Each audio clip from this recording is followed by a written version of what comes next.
আসসালামু আলাইকুম। আশা করি সবাই ভালো আছেন। ডিজিটাল নিউজের পক্ষ থেকে আমি শাহিন আছি আপনাদের সাথে। আছি মূলত ব্রয়লারের ফার্মে। আর আজকে ব্রয়লার মুরগির বয়স হচ্ছে 23 দিন। গত 29 অক্টোবর 2025 আমি বাচ্চাগুলো অর্ডার করছি। আজকের ডেটটা হচ্ছে 20 নভেম্বর 2025। এই বাচ্চাটার বয়সও কিন্তু 23 দিন। এটাকে যদি আমি একটা বড় মুরগির পাশে রাখি তাহলে কিন্তু আপনারা দেখতে পাবেন যে এটার সাইজ কতটুকু, ঠিক আছে। এর ওজন কতটুকু হবে? 200 গ্রাম হবে না। তার মধ্যে এই বাচ্চাটার মধ্যে অনেক সমস্যা আছে। পেটের মধ্যে পানি আছে, মূলত এটা হচ্ছে একটা প্যারালাইজ, ঠিক আছে। এটা রিজেক্ট পিস আমি যেটা বলি আর কি, এটা হচ্ছে রিজেক্ট।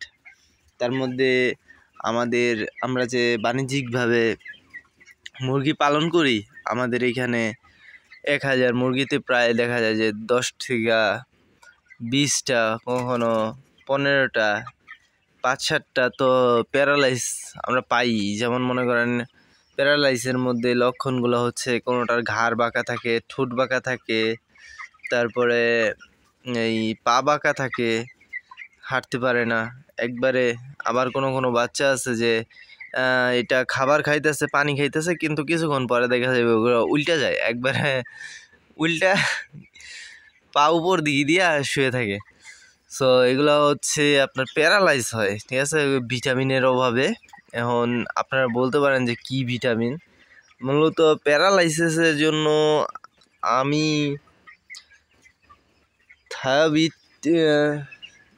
ভিটামিন B1 B2 যেটা আছে ওইটা খাওয়াই, খুব কম খাওয়াই। আমি তেমন খাওয়াই না।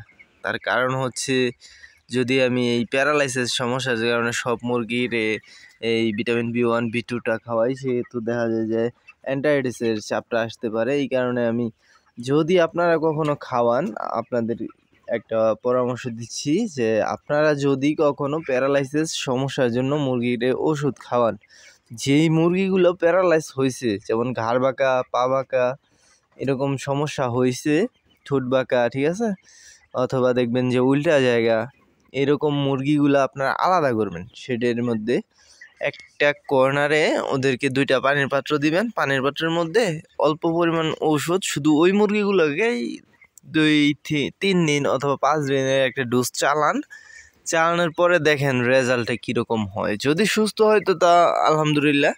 কারণ এত মুরগিকে শুধু এই ঔষধ অপচয় করা আমি মনে করি না যে এই ভালো।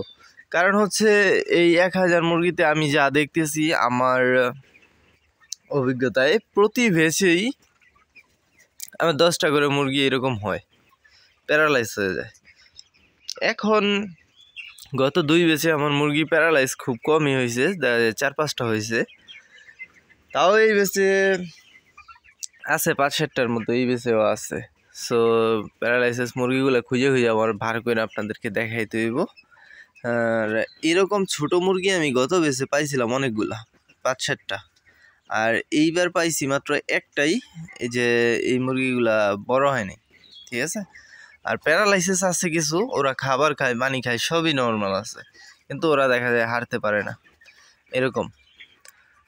আমার যেই কথাটা হচ্ছে, আপনার প্যারালাইসিসের জন্য যদি কেউ বাণিজ্যিকভাবে খামার করেন, আর খামার করে যদি কেউ প্যারালাইসিসের জন্য ওষুধ খাওয়াতে চান, তাহলে ওই মুরগিগুলোকে আলাদা করবেন। আলাদা করে ছোট্ট একটা জায়গার মধ্যে ওদেরকে কয়েকদিন ট্রিটমেন্ট করে দেখেন কীরকম হয়। সব মুরগিকে ওষুধ খাওয়ানোর দরকার নেই।